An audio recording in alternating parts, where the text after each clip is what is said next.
Hi, Steve Chater here with TCT Property Management. And we're way more than property management. We're actually the resource for people building financial security, financial independence, building wealth with real estate. And I just want to share with you, a short video right now on Wealth Building Basics 101. And I want to compare real estate to stock market investing and just make some observations for you. Number one, let's just dispel some myths. And a myth is something that we are told. A myth is something that we may believe to be true, but it may not be true.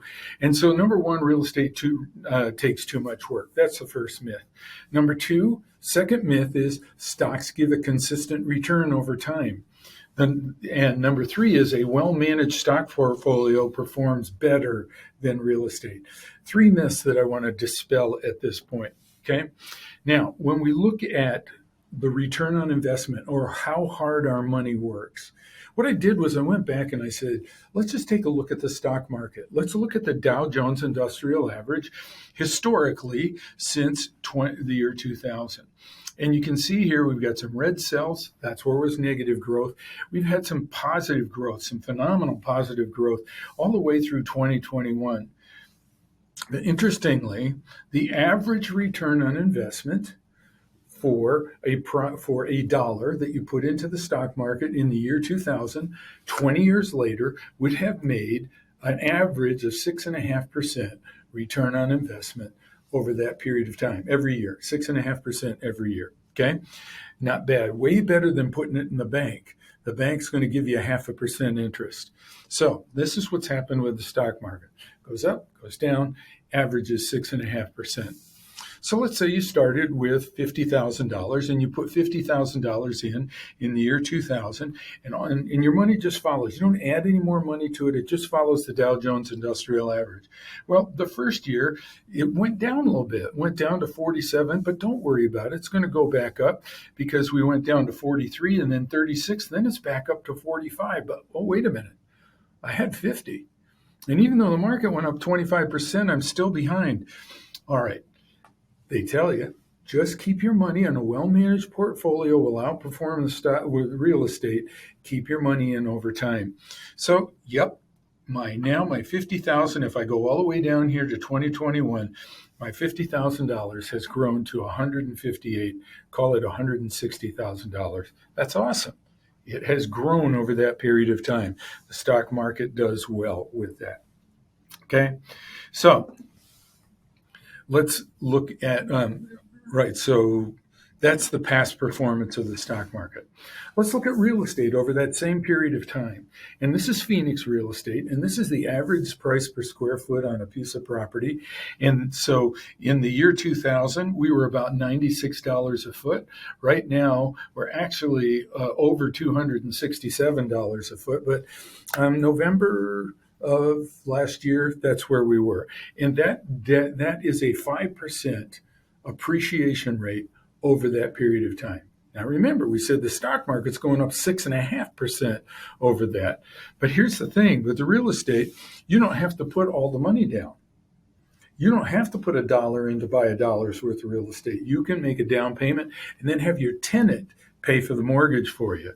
So let's just say that you took your $50,000 and in 2000, you bought a house for $200,000. What would have happened to the house over that period of time? So we're going to say real estate went up 4.5%. We're going to be conservative. It actually went up 5%, but we'll say conservatively it went up 4.5% over that period of time. So in year number one, instead of going down, your value of your property went up. You're $209,000. Year number two, you can see it went up, and it continued to grow over that period of time. At the same time, the tenant's paying your loan down for you. Now, I'm assuming that the tenant is paying off about $300 a month. Today, it's about $400 a month, but we're being conservative here. So look at what happens. 20 years later, the value of my property is $482,000. The tenant has put $73,000 worth of equity in my pocket by paying down my loan for me.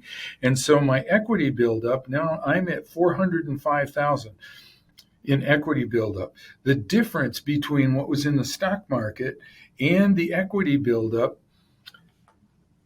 on my real estate is 229,000. Remember how much it was in the stock market? 158,000. And the real estate's at 405,000. So the stock market did very, very well. You're netting 126,000 after you paid down, right?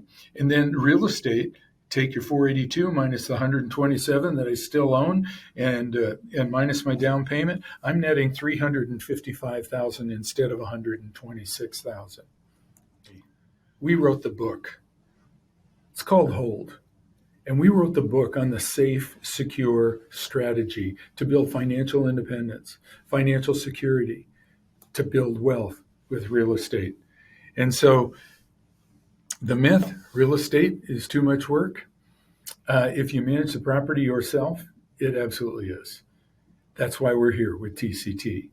It's not if you let somebody else, and it's just like letting somebody else manage your stock portfolio.